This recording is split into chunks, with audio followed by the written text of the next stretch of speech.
Hello, everybody, and welcome to the Cuts of the Chase Bengals Blitz. I'm your host, Chase Johns, and today we're going to be talking about NFL free agency, specifically with the Cincinnati Bengals. A lot, and I mean a lot, has gone down in Cincinnati over the last 48 hours or so. I leave the city for a week on spring break, and we just go up in chaos. That's what's going on right now? But hey, I mean, Cincinnati's making a lot of moves one way or another, whether it's letting people go, signing people, a lot of stuff going on. To preface what's going on, we're going to talk about what has actually happened. I know the big news that dropped about T. Higgins requesting a trade has been a big thing. That will have its own separate conversation and a separate video. No hypotheticals. I'm not doing that. I'm not doing the hypotheticals of, what if this happens with T. Higgins, a trade or DJ Reader and stuff. We'll talk about the players that are left and the impact that they have on this football team. But I'm not getting into hypotheticals when it comes to people that we don't know their future yet for the Cincinnati Bengals. And for the guys that left, I'll make a separate thank you video to the players who have departed to their other teams, because a lot of those guys were on the Super Bowl 56 roster and that magical run that we had in January and February of 2022. And definitely want to go over some of my favorite moments that had watching those guys, because the offseason such a long time. We got a long time to break things down like that, and want to give appreciation to some of those guys for their great services and great play that they had in a Cincinnati Bengals uniform. Before we get into the video, though, let's, if you guys can give a like, subscribe to us on YouTube. We got new content coming your guys' way, whether it's Bengals talk, whether it's college football, whether it's March Madness. This is March Madness for a reason. It could be on the court, off the court, wherever. So, just give us a like on this video, subscribe to us. A lot of new things are coming out, and just stay up to date. And we appreciate all the support that we've had over this time. Now, not wasting any time, the Bengals have been active. They weren't active in the first couple hours of the tampering period that started on Monday, March 11th. And that irked a lot of fans, to say the least. It did. It's the meme of, come on, do something, move, And around 3:45, 4 o'clock, the Bengals did do something. They moved in a big direction, in a direction that our eyes were popping. Geno Stone from division rival Baltimore decided to sign a 2-year, $15 million contract for the Cincinnati Bengals. And it was a big-time get for Cincinnati at a much cheaper price than I anticipated. Only 24 years old, going to turn 25 on April 19th. Went to Iowa, 5'11", 207 pounds, safety. Looking at his stats, 68 total tackles. He had 7 interceptions last year. That's the big thing that pops out on the stat sheet, taking the football away. He had a huge interception against Joe Burrow in week 2 that really swung the momentum of that game when the Ravens won 27-24. 9 passes defended. So he was a big contributor in Baltimore's defense of taking the football away. And again, people could be like, well, this is just a Mike McDonald defense, and there were so many good studs on this Ravens, the Ravens secondary and on their front pressures, their linebackers, and it's just a well-oiled machine. And Geno Stone was a guy that was put in many different places to make opportunities on the football. You could say that, but again, you go back and watch, Geno Stone had a nose for the football and was able to go after and make a lot of plays, which is something that Cincinnati this past year lacked on the back end, a safety that could really go out there and make a lot of plays, especially on the football. Dax Hill didn't play too bad this past year. He was all right. Jordan Battle stepped up as the season went on, but he was a rookie, so he obviously had some of those mistakes. But the question when it comes to, you have 3 safeties now and 4 with Nick Scott. What happens in that safety room? Maybe they cut Nick Scott and free some money up for other players that they could re-sign on 1-year deals or anywhere else, and just have extra cap space. Geno Stone is going to start. There's no doubt about it. He's going to play. Jordan Battle with the upside that he had as a strong safety, and like mentioned, Stone probably playing that over the top free safety. Then that leaves Dax Hill. You're like, okay, what's Dax going to do? It talked about Dax covering a lot of tight ends. Again, I'm not in the organization. I have no inside intel, but just looking and watching enough Bengals football as a fan over the last 15 going on 16 years and trying to understand what this team has been doing, especially over the last couple of years when it comes to signing more and more free agents that they've ever had in the 2010s. Just thinking of what would they possibly do and just have a thought of it. Maybe Dax still comes down and covers some tight ends and they start doing a lot of rotations in their secondary. They still have Mike Hilton in the slot, and, at the nickelback position at corner. And then on the outsides, Cam Taylor-Britt, DJ Turner. Do they go out and sign another corner? We'll see. But the addition of Geno Stone makes this secondary very versatile, and I'm excited to see how that plays, especially with Lou Anarumo, with having the controls and the keys to that secondary and overall that defense. Now, going on the offensive side of the ball, and probably the biggest shakeup of all, Zach Moss from Indianapolis. He signed on a 2-year, $8 million deal with the Cincinnati Bengals. And initially, it caused the Bengals to release Joe Mixon. We'll talk about Joe Mixon later. He did not get released. He, in fact, went to the AFC South and the Houston Texans. We'll talk about that later on. But Zach Moss, he played that relief pitcher for Jonathan Taylor. He filled in when JT was out the first 5-6 weeks of the season and when he was hurt at times. And he did a pretty good job overall. There were some games where he was really hit or really miss.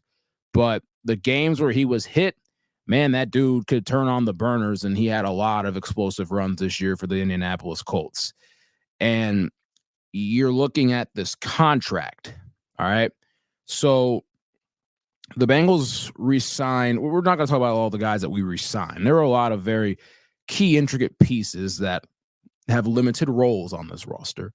But there are a lot of guys that we did re-sign, like Drew Sample, Travion Henderson, Akeem Davis-Gaither, just to name a few. You look at the running back room now. Joe Mixon was getting paid around $8 million last year after taking a pay cut where he was making like $10+ million.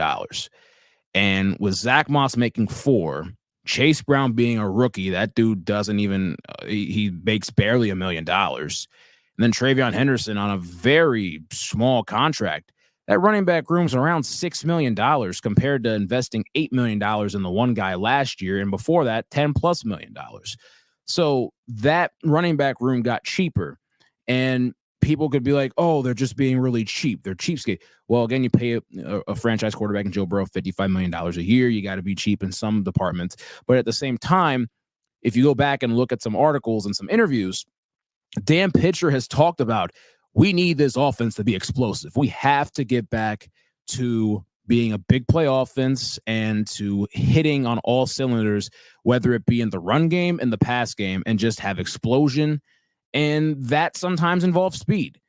Zach Moss, again, 11 runs of 20+ yards last season. Joe Mixon had 5 of them. And 2 of the 5 came in the last game of the season that he played with the Cincinnati Bengals. I love Joe Mixon, and I wish him nothing but the best in Houston. But this move had to be done. It had to be done in that regard. If Dan Pitcher, the new offensive coordinator of the Bengals, is talking about we need speed, explosiveness in all different facets, especially in that running back room, Zach Moss is a guy to do it. The numbers show it. His pass blocking ability is drastically better than Mixon at the moment. And then you also have Chase Brown in there, who we saw Chase Brown when he got the ball in his hands later in the season. That dude is fast, and he is very, very explosive. So you have that at half the price of one running back that you've had over the years. Once again, thank you, Joe Mixon. But, business is business, as they say in the National Football League and really any professional sport. But that was a big takeaway right there, that the Bengals talked about being explosive, and they're really putting, their thoughts into it, where it's like, hey, how do we do this? Here we go. Let's get a guy that's big play, explosive potential, and we have another big play explosive running back who was on a rookie deal, and we can just combine those two and play a running back by committee and see where this goes from there to keep fresh legs. So I do like the move when it comes to Zach Moss. And he did the really good production on I believe like 80 less carries than Joe Mixon. Joe Mixon obviously 1,000-yard back, and Houston got themselves a really good player in that regard. Then we go down to Mike Gesicki. 1 year, $3.25 million from New England. Gesicki played for the Miami Dolphins. His first 4, I think it was his first 4 years in the league. He played for them. First 5, excuse me. He was their number 1 tight end. He was a big acquisition for New England this past offseason. Didn't have the season that he expected, only 244 yards, 2 touchdowns on 29 catches, and played in all 17 games. Not the best blocker, but given the quarterback that he's going to play with, he's going to get a lot of targets. If you look at the guys that Joe Burrow has played with over the last 4 years, C.J. Uzomah, Hayden Hurst, Irv Smith Jr., and now Mike Gesicki. If you're looking at talent-wise over the 4, I think Mike Gesicki's the most talented that Joe Burrow is going to play with at this moment. So getting him in this offense, he's a big jump ball guy, 6'6", 245 from Penn State. Being a red zone target's going to be huge. Maybe they can use him in the regards of a guy from the past like Tyler Eifert, which was over 10 years ago, believe it or not. But if they're able to get him going, get Gesicki going, and to be able to stretch the middle of the field and to be a jump ball guy, and take advantage of some linebackers and find soft spots in zones, then Gesicki is going to really accelerate his game, and it's going to open up more for this offense, and especially guys on the outside like Jamar Chase and whoever else fills in that receiver. And we'll talk about a couple of those other receivers later on. But I think the signing for Mike Gesicki was good. I know a lot of people, I'm not going to say casuals, but a lot of people that don't really take a look at the numbers. They just take a look at the numbers. They just look at the numbers and they're like, this dude's bad. He sucks. In general, for players in free agency, it's like terrible move, mid, all that. Come on, man. Just it's situation, perspective, and all this other stuff. The signing happens. Let's see how it plays out and go from there. And the 3 signings the Cincinnati Bengals have made at the moment that were not on their roster last year, I think it's been a pretty good period for them over the last 48 hours. And there's still a lot more to come with that. And we're going to take a break really quick. When we're back, we're going to talk about who we lost and some of the undecided guys for the Cincinnati Bengals going forward in 2024. We'll be right back.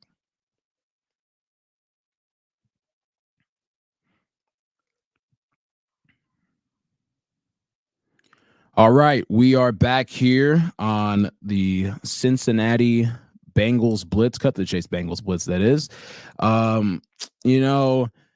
It is a different team every single year in the National Football League. No team stays the same. As much as it seems like it could happen, it's not.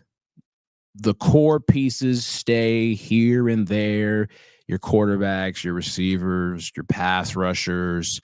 That's what it's kind of gone to in the National Football League. Those 3 positions or areas of expertise have been the inclining measures of what has been valued in the National Football League. And your running backs, your tight ends, your linebackers, your safeties have been on the decline. And a lot of it being it's a very physically demanding position where it's constant blow after blow every single play, and the replacement value is high and the money value is low. It has drastically changed from what the 90s and the 2000s and way before that looked like. It is obviously a different game. It's a passing league. It's a spacing game, just like basketball. And it's very unique to watch how markets and money grow and fluctuate over time. And when looking at who the Bengals have lost, there's one guy that, this is the perfect example of you sign him to an okay deal and he blossoms out of it. You get more than what you expected. And that was Chidobe Awuzie. Chidobe Awuzie left in free agency yesterday on Monday, March 11th, to go to the Tennessee Titans. A 3-year, $36 million deal to go on ahead and join Brian Callahan, former Bengals offensive coordinator, down in Nashville. Chidobe Awuzie, I will actually just go into, just the impact that he's had on this team. The first year he played with the Bengals in 2021, he was fantastic. He was really good. He was more consistent in a good way than not.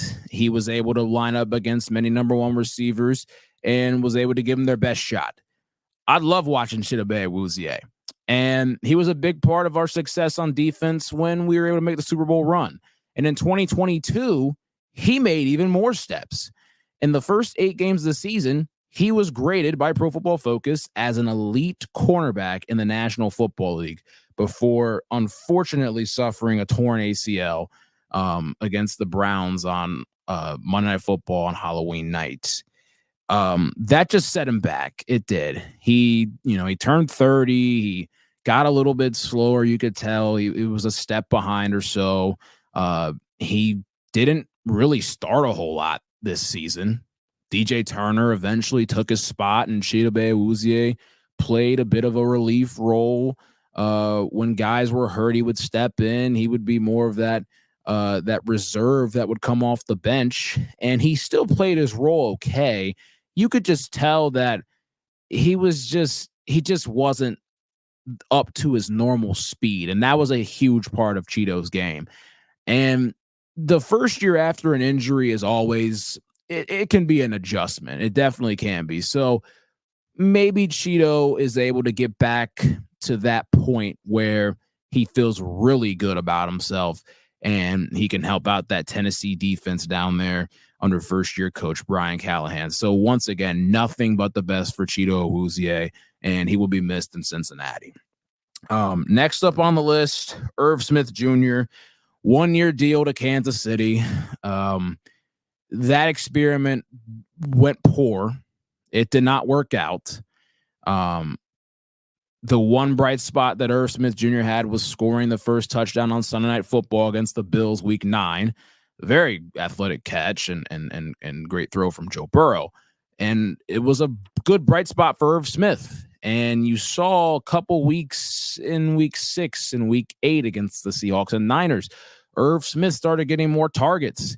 But then the trust fell when he fumbled the ball against the Niners at the 2-yard line with a chance to take a 2-touchdown lead going into halftime on the road. The Bengals end up winning that game, and that's another story for another time. But the trust with Irv Smith just kept declining until there was no more room to decline. And that's why Tanner Hudson took his spot and was the starting tight end the rest of the season in Cincinnati. So the Irv Smith experiment did not work out. He's now in Kansas City. He's with Patrick Mahomes, the best quarterback in the National Football League. And we'll see how he can prevail as a number 2 tight end behind Travis Kelce. And he'll have a lot more opportunities when it comes to being a bit more wide open instead of being the primary focal point and target as a big guy in the middle of the field for a very good football team. So again, wish Irv Smith the best, and we'll see what happens with his journey in Kansas City. The final one for who we lost, and a big one, Joe Mixon. I think a lot of Bengals fans saw this one coming, where we're looking at, he took a pay cut going into 2023. Again, he was making around $11-12 million. He was making a lot of money. And to restructure some stuff to make sure to pay Joe Burrow and other things in the 2023 offseason, he took a pay cut. He went down to $8 million. And he still had 2 years left on his deal.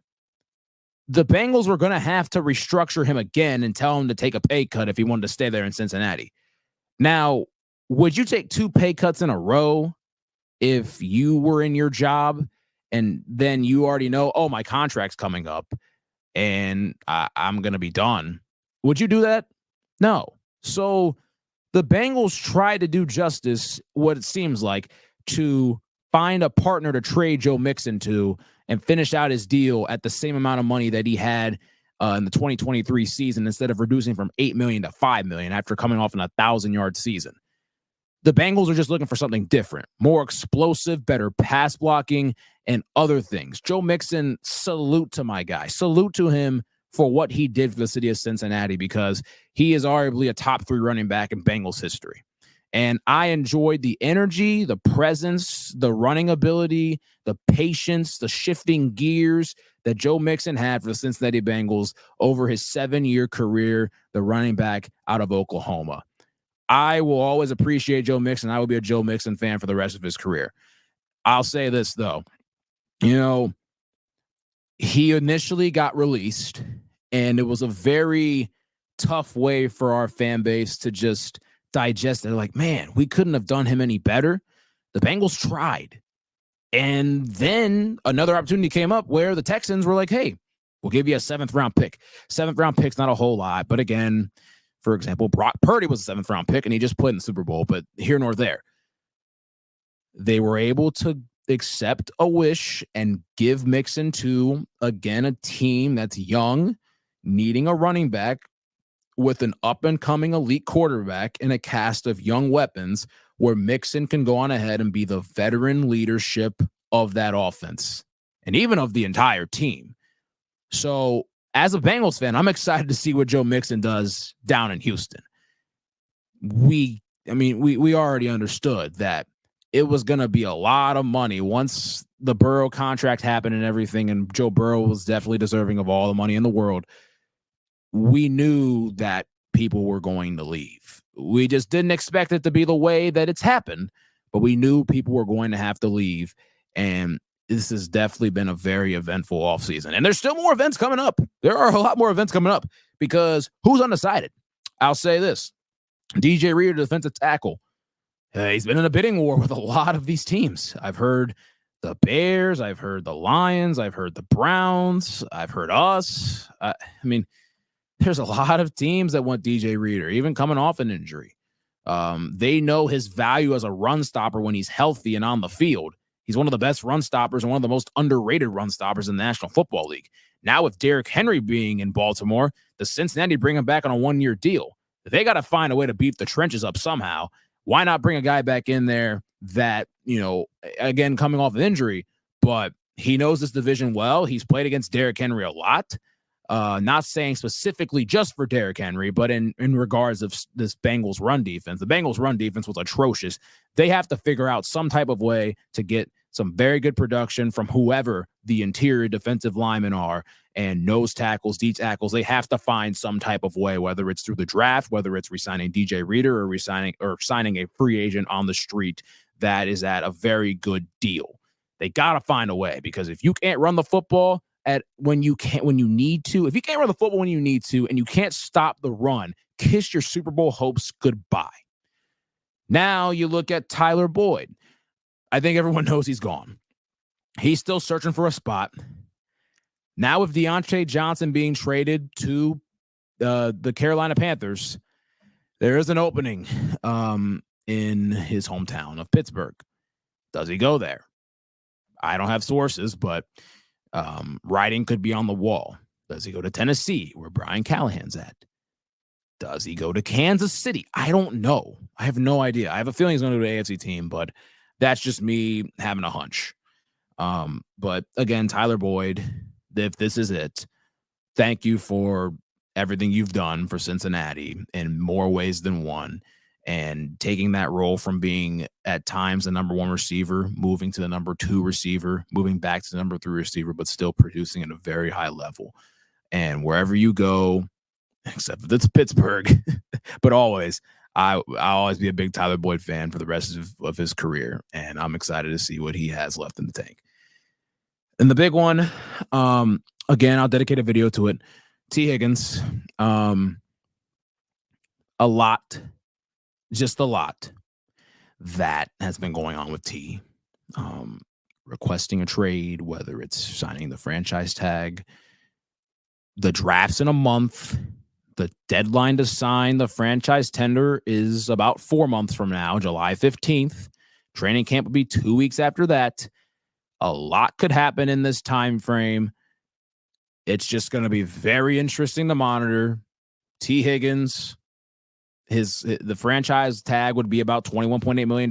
He seems to be asking in that $21 to $25 million range. You looked at Michael Pittman Jr. signing the contract with the Colts for about $24 million, and T. Higgins wants that 21 to 25 range. A number one receiver in the same draft class got 24. T. Higgins is a number one in most teams around the National Football League, but the problem is T. Higgins is asking for number one money as a number two receiver on the Bengals because there's a guy named Jamar Chase that is just that freakishly gifted as a pass catcher. It's a tough position to be in, and we knew that it would come to this. It would have been tough. I'll say this. You can keep two number one receivers. You can, unless if your goal is to be in a shootout every single week and not have a defense, you could do it if you want. You be the 2013 Bears. Joe Burrow's better than Jake Cutler and Marshall and Jeffrey. I would take Chase and Higgins over those two, but again, that's here nor there. But in general, that's not typically the way to go. When the salary cap was lower and contracts weren't as absurd back in 2006, the Colts were able to do it with Peyton Manning, Reggie Wayne, Marvin Harrison Jr., not Marvin Harrison Jr., who's coming into the league right now, but they were able to do a Peyton Manning, Reggie Wayne, and Marvin Harrison, that is, and they were able to win a Super Bowl with those three guys, that quarterback and two receiver tandem. So times have changed. They definitely have. And they just have to figure out a way. If I'm the Bengals, I'm trading T. Higgins. I got to find a late first round or early second round pick, second and a fifth, or a second round pick and a player, and just trade from there. Try to find his replacement, get speed, get younger, move money around, and just find a way. It's obviously not that easy, but again, I mean, the Chiefs, for example, were able to just have Patrick Mahomes restructure his deal and move $21 million toward the end of his contract. So the salary cap, I will say I'm not an expert at the salary cap and negotiations, but that's just insane that you're able to do that. But again, maybe the Bengals find a way to do something like that later on down the road and try to get another guy in the future, i.e. Justin Jefferson. I can be delusional if I want, but hey, I mean, there's a lot that's been going on this offseason for the Cincinnati Bengals. A lot's been going on in the last 48 hours, and it'll be interesting to see how stuff plays out over the next week, over the next month, over the next 6 months until we get the kickoff on September 5th, September 8th, and September the 9th. So I'm very excited to see what happens with that and root on our beloved Cincinnati Bengals. With that being said, if you've watched this far, like the video, subscribe to us on YouTube. We got new things coming out with you every single week. I'm Chase Johnson.